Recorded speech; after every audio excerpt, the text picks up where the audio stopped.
Let me pass over to Suzanne Grant Lewis, who's the, I think, acting director of the International Institute for Education Planning at UNESCO. And I think uniquely well equipped to comment, actually, by virtue of you're sort of working at the coalface on building capacity and tackling these issues at a technical level. So over to you. Thank you very much, Kevin, and thank you, Susan. I'm not going to attempt to serve as discussant for the entire Development Progress Research Agenda, which is an ongoing agenda, but rather to share with you some perspectives from IIEP's perspective and to sort of broader perspective. It seems clear there's consensus on the need for a new and forward-looking education agenda that completes the unfinished business that Kevin talked about, while going beyond the depth and scope of current goals to address new challenges, in particular reaching the most marginalized and giving more emphasis to equity, quality, and learning. This time next year, we will have a set of education goals that we all hope will serve these aspirations.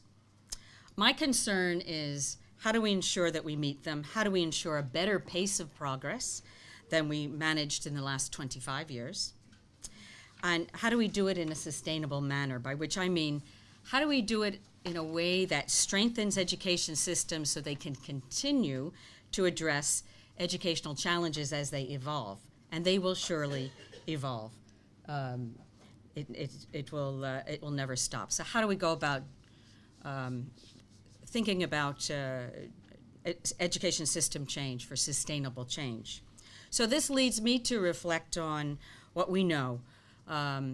We being International Institute for Educational Planning, we've gained from our experience in supporting countries, from our policy research, from policy advising and dialogue about education system strengthening. Now, in the recent replenishment framework for the Global Partnership for Education, it states, strong plans are the pathway to strong education systems, which are in turn the key to achieving positive education outcomes for all children. No one entity, not even solely a Ministry of Education, can create sustainable education systems alone. It is a task that demands collective action. Now, I quote this document not just because it's always nice that someone other than IIEP is highlighting the importance of planning, but really because it makes this connection of planning to strengthening education systems. IIEP's mission is to help UNESCO member states plan and manage their education systems. So what have we learned about this process? What's required? Well, let me first start by addressing the common misperception that planning is a technocratic process, and here connecting to the paper that Susan and her colleagues have drafted as a working paper. Surely, yes, there are technical steps to planning. There are analytic techniques that help make the planning process more rigorous, but it is fundamentally a political exercise. At its best, education planning is both visionary and pragmatic. It engages a wide range of actors in defining education's future and mobilizing the resources and allocating the resources to reach these goals. So what characterizes a strong education system? Well, I'd say that it's characterized by strong leadership as well as national ownership, and meaning political support at all levels of the policy goals and the plans and engagement in the implementation towards meeting those goals. We're reminded in the Paris Declaration for Aid Effectiveness that partner countries should exercise effective leadership over their development policies and strategies to coordinate development actions. And promoting educational leadership in countries is easier said than done, but we have learned a few things, and it is directing the work that we're doing. First of all, we're focusing on change agents. We're recognizing that it's not possible everywhere to promote the leadership. We are in the difficult situation of being expected to support every UNESCO member state, but at the same time, we're relatively small, so we have to make some choices. And our desire is to put our energy and our expertise to work in contexts where there is an opportunity for for sustainable change. So we look for change agents in any setting. But secondly, it's important to collaborate in thinking about capacity, in conducting a capacity analysis. It's a self-reflection exercise, but it's also helps identify where further work is needed.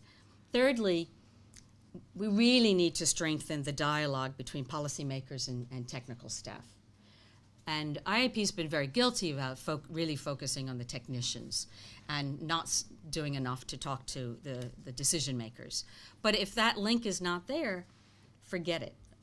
The most beautiful raison, the most beautiful country status report, whatever, is not going to have much impact if policymakers, those making decisions, don't understand it, but don't really understand what's all this planning stuff about.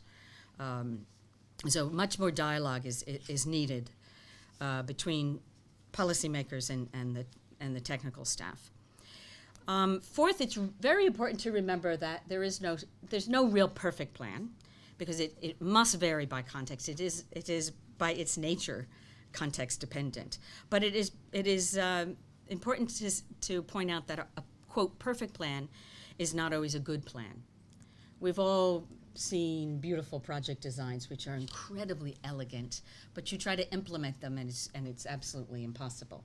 It's much better that you start with where the country is, understand the capacity at which they're at, and design a process, especially the implementation process, that takes into account what they can do and how progress can be made. It sort of echoes Kevin's point about don't think about progress, not jumping to the leapfrogging. We've also learned that training does not transform a bureaucracy. It's the capacity development of individuals needs to be connected to the capacity development of institutions. What we found is certainly internal capacity is the critical factor for sustainable national development. But internal capacity depends not just on the competencies and skills of individuals. It also depends on the way officers work together in effective organizations, how they're recruited, how they're supported, how they're promoted, and the leadership of these organizations. All these things, the institutional capacity issues, matter a lot. And finally, we need to recognize and be a bit sympathetic that difficult reforms within ministries may be required and can be very difficult and it requires national leadership.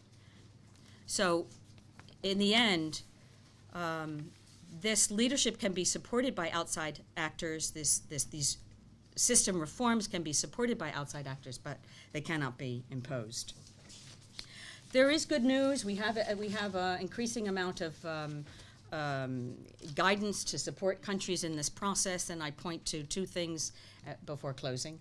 One is that take a look at the definition of what makes for an credible education sector plan, which is in the GPE and IIEP plan preparation appraisal guidance. It's almost a philosophical statement in there about the importance of it being a participatory process, well organized, not a random set of events, and it has to have as its core capacity development, paying attention at every stage. There's also improved guidance on education sector analysis in ways that can ensure country leadership, country ownership, and improved sector monitoring, and done in a way that builds the analytic capacity. So there's good news on that front, and I look forward to the conversation throughout the rest of the day. Thank you. Suzanne, thank you.